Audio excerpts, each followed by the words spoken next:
machine messiah.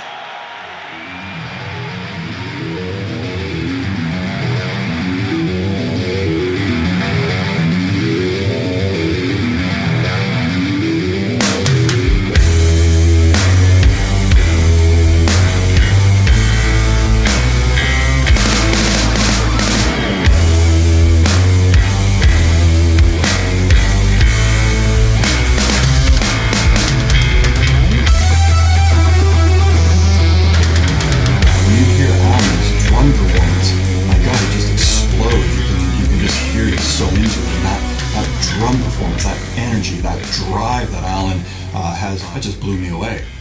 Well, yeah, I mean, the whole concept, and to me, what shows in White Songs is that at that point, a lot of times there are bands, and I like bands.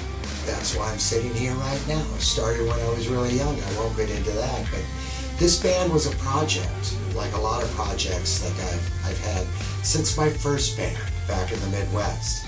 But you get a project and you get some musicians together and kind of formulate it as we had explained before. And then you're just trying to see if there's going to be any fruition to it.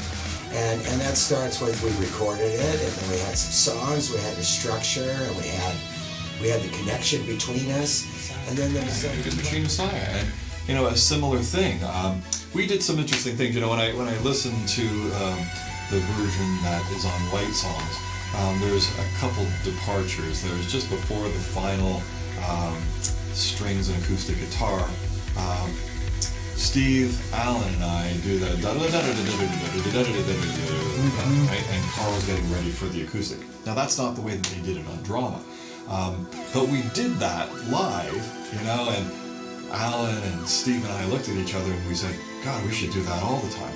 And so we ended up incorporating it on the YouTube rehearsal, which was done a couple weeks earlier. We didn't do that. I think we played it closer to the record. But on the White Songs version, we actually put that unique white ism in there, and that's one of the things that was unique to us. Pretty killer song, all the different parts. That one actually required 9 keyboard surfaces for me to pull on live, so I had a foot switch that actually changed MIDI channels on one of the keyboards for the pipe organ part, and I was able to play the pipe organ part, and then I let it go and it was playing some kind of pad or something else, whatever the heck it was. It's incredibly complicated to program all those keyboards and all those sounds. Karl, of course, had his own issues moving back and forth between clean guitars and the dirty guitars and the rhythms back to the leads and all these other things. Steve had crazy stuff to do as well, including doubling, as on the record, doubling the the keyboard solo. So that would have been Chris and Jeff at the time. Steve and I had to recreate that, and it's not an easy part to play. Challenging, but incredibly fun and amazingly satisfying when you actually execute and you're able to deliver on the promise of the original recording. I'd say that White Live was very tight, but still had a organic feel to it. Yeah. But it was a very tight act, and it was fun. Yeah. You know, it was unfortunate that it ended up not moving forward. After that, the tour got scrubbed, and really what happened was there was a battle of management. Billy Sherwood, Jay Shellen, and myself felt very strongly this needed to be a separate entity from Yes. Our belief at the time was that the tour would be scrubbed and canceled because Yes management at that time was not interested in having a small tour go out. And we were talking anywhere from 2 shows at 1,100 seaters originally to maybe a 2,000 seater here and there. Definitely less than 3,000. And Yes was playing around 3,000 to 5,000 seaters at the time. And we felt, well, we have 60% of Yes. Let's just do some simple math. 0.6 times 3,000. That should be our largest crowd. That's how I felt. Billy Sherwood also felt the same, and Jay Shellen, who is the drummer in Conspiracy, felt the same. Initially, Yes management said, no, this can't go out. No one's going to book this tour. You're wasting your time, and showed absolute disinterest, and I would go as far as to say disdain for the idea. I then brought in Charlie Brusco from Red Light and Alliance Management. Great guy. Managed Styx, managed a bunch of bands, incredibly successful. You had run across Charlie as well. I knew him from way back, yeah. Absolutely, when I worked with a promoter back in the Midwest. Great guy. He flew out and saw us at Don Bennett's place rehearsal, and we went and talked, and he said, yeah, here's the plan, and he had an 80-date show. I got in touch with Billy and said, hey, here's kind of what we're thinking, and I think we're going to do House of Blues tour, 2 shows a night, 1,100 seaters. And we thought, well, this would be great. You know, if people wanted to see 2 shows, we would change the set list a little bit between shows. We can play a little bit more material. We don't have to move between 2 shows. And it worked out in a financially responsible way that we could actually move forward and keep that as a viable alternative in between when Yes was taking a hiatus. So that was the original idea that Billy and I had. It's time to pay respect to the almighty, the all-powerful machine Messiah.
Diamonds of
Seattle.